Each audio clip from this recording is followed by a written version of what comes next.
क्या आपने कभी गौर किया है कि कभी कभी तो हम बैठे बैठे ही थक जाते हैं और कभी कभी हम बहुत ज्यादा काम कर लेते हैं और फिर भी हमें थकान महसूस नहीं होती।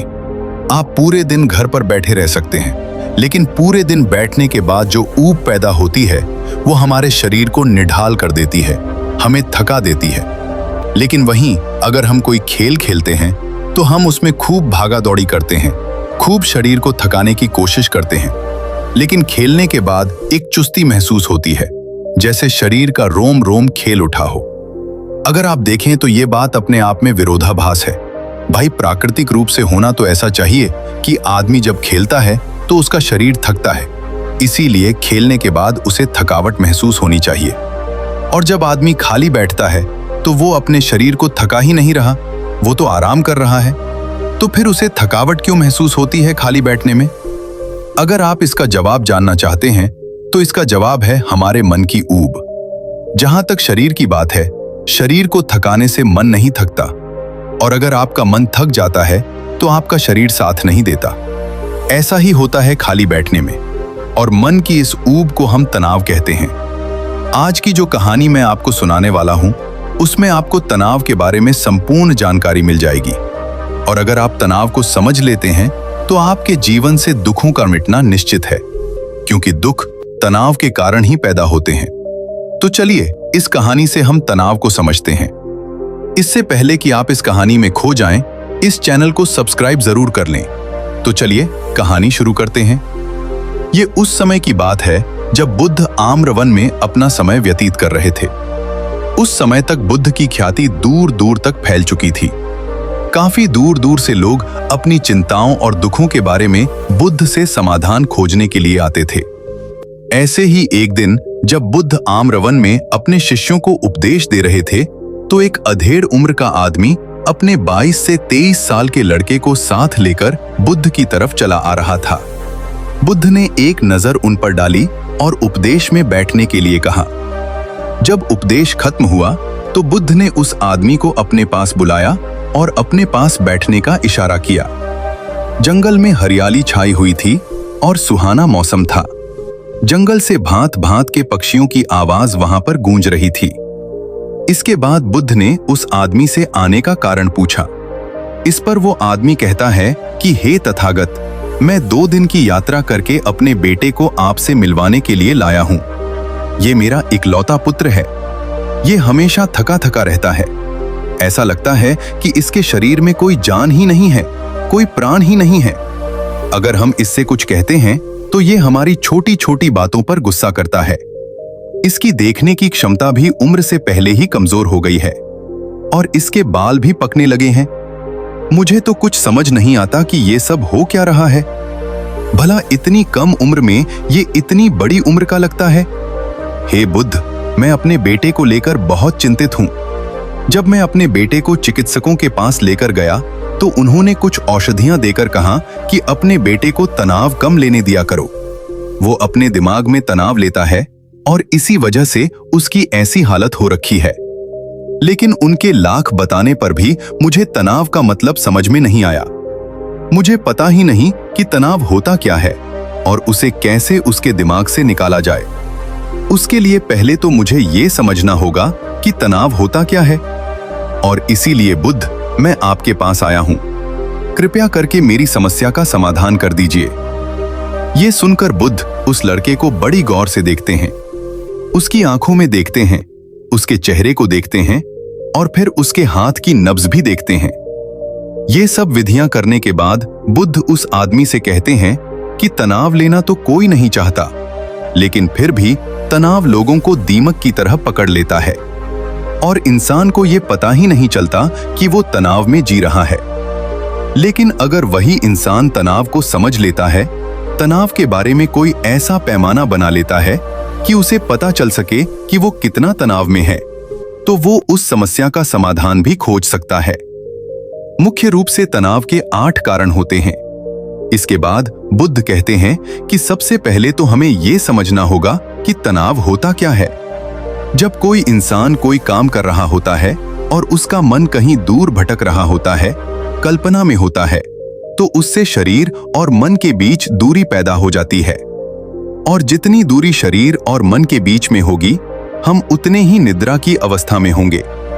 और इसी दूरी को, इसी कोई खेल खेलने के बाद आदमी सुस्ती महसूस क्यों करता है? हालांकि जब इंसान एक लक्ष्य को प्राप्त कर लेता है तो दूसरा लक्ष्य स्थापित हो जाता है और इसी तरह वो अपने लक्ष्य को पाने के लिए गोल गोल घूमता रहता है। इसीलिए जो इंसान ज्यादा महत्वाकांक्षी होता है, जिसे बड़े बड़े लक्ष्य प्राप्त करने होते हैं, वो वर्तमान में कभी जी नहीं पाता। उसका मन हमेशा भविष्य की योजनाएं बनाता रहेगा और बस उसका शरीर वर्तमान में होगा, उसका मन भविष्य में होगा और इन दोनों की दूरी की वजह से उस आदमी में तनाव पैदा हो जाएगा। इस पर वो युवक पूछता है कि हे बुद्ध, तो क्या आदमी को अपना लक्ष्य ही नहीं बनाना चाहिए? क्योंकि लक्ष्य बनाना भी तो महत्वाकांक्षा होती है। इस पर बुद्ध कहते हैं कि जीवन में कोई लक्ष्य बनाना गलत बात नहीं है। समस्या पैदा तब होती है जब हम पूरे का पूरा ध्यान उस लक्ष्य पर ही लगा देते हैं। आदमी को वर्तमान में जीना आना चाहिए। आप लक्ष्य बनाइए, उनके प्रति निरंतर मेहनत करिए, लेकिन इसके साथ साथ आपके दिमाग में ये ख्याल भी होना चाहिए कि आप अभी वर्तमान में जी रहे हैं। इसके बाद बुद्ध ने तनाव का दूसरा मुख्य कारण बताया, जो कि था ईर्ष्या। बुद्ध ने कहा कि जब आदमी ईर्ष्यापूर्ण या द्वेषपूर्ण हो जाता है तो भी उसका मन सड़ने लगता है। ईर्ष्या आंतरिक घाव होता है। आंतरिक मतलब मन का घाव होता है। शरीर का घाव तो भर जाता है, लेकिन मन का घाव कभी नहीं भरता। इसीलिए इंसान को दूसरे की तरक्की से कभी ईर्ष्या नहीं करनी चाहिए। तनाव का तीसरा मुख्य कारण होता है किसी दूसरे से अपेक्षा। बुद्ध ने बताया कि एक बाप होने के नाते वो अपने बेटे से बहुत सारी अपेक्षाएं रखता है कि मेरा बेटा एक कामयाब इंसान बने और जिस तरह मैं चाहता हूं उस तरह का जीवन जिए। और जब आदमी किसी से अपेक्षा करने लगता है तो कहीं ना कहीं वो अनजाने में खुद के लिए तनाव पैदा कर रहा होता है। जरा सोचिए कि वही बेटा अगर अपने बाप के हिसाब से नहीं चलेगा, वो नहीं बन पाएगा जो उसका बाप चाहता है, तो फिर उसके पिता के मन को तनाव पकड़ लेगा। इसीलिए किसी से भी अपेक्षा नहीं करनी चाहिए, ना ही दूसरे से और ना ही खुद से। इसके बाद तनाव का अगला मुख्य कारण बताते हुए बुद्ध ने कहा कि अरुचिकर कार्य करने से भी मन में तनाव पैदा होता है। जिस काम में हमारा मन ही नहीं लगता, जिसमें हमारी रुचि ही नहीं है, तो उस काम में हम अपना मन नहीं लगा पाएंगे। हमारा मन कल्पनाओं की उड़ान भरेगा और हमारा शरीर वहीं बैठा रहेगा। इसीलिए दोनों में दूरी पैदा होने की वजह से ये भी तनाव का कारण बन जाता है। इसीलिए आदमी को सिर्फ रुचि के हिसाब से ही कार्य करने चाहिए। इसके बाद बुद्ध ने कहा कि शारीरिक दुख भी तनाव का कारण होता है। जब आदमी को कोई शारीरिक कष्ट होता है तो आदमी का मन उसी बीमारी के बारे में सोचता रहता है, जिससे उसके मन में दुख के विचार पनपते हैं और वहां पर तनाव पैदा हो जाता है। ये सुनकर उस आदमी ने कहा कि हे बुद्ध, शारीरिक दुख तो किसी को भी आ सकता है, तो क्या वो आदमी हमेशा तनाव में ही जिएगा? इसका जवाब देते हुए बुद्ध कहते हैं कि ये बात ख्याल करने की होती है कि हमारा जीवन दुखों का आगार है। जैसे जैसे हमारी उम्र बढ़ती है वैसे वैसे बीमारियां आती हैं, दुख आते हैं और एक दिन मौत भी आती ही है। तो बीमारियां जीवन का अभिन्न हिस्सा है। किसी में वो समय से पहले आती है तो किसी में बाद में आती है। और जब इंसान का मन इसके बारे में समझने लगेगा तो अपनी बीमारी के बारे में सोचकर ज्यादा तनाव नहीं लेगा, क्योंकि वो जीवन का एक अभिन्न हिस्सा है। और इसके लिए आदमी को शारीरिक रूप से भी अभ्यास करते रहना चाहिए ताकि उसका शरीर लंबे समय तक स्वस्थ बना रह सके। और ये भी जान लो, तनाव का एक मुख्य कारण होता है अपनी योजनाओं को समझने के लिए वक्त न देना। कुछ इंसानों के मन में कोई ख्याल पनपता है और वो उस पर बिना सोचे समझे कार्य करना शुरू कर देते हैं, और जब उस काम में उन्हें नाकामयाबी मिलती है तो वो तनाव से भर जाते हैं, क्योंकि उन्होंने वो काम शुरू करने से पहले उसके बारे में पूरी जानकारी नहीं ली थी। आदमी को कोई भी योजना बनाते वक्त उसके बुरे परिणाम के बारे में सबसे पहले सोचना चाहिए।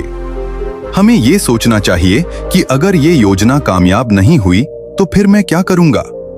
और इसीलिए अपनी योजनाओं को समझने के लिए पूर्ण वक्त देना, पूरा वक्त देना, ताकि भविष्य में उस काम के प्रति कोई तनाव पैदा ही न हो।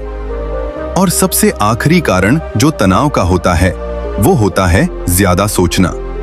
निरंतर सोचते रहना भी एक बीमारी होती है और इसको दूर करने के लिए आदमी को नित्य प्राणायाम और ध्यान करना चाहिए।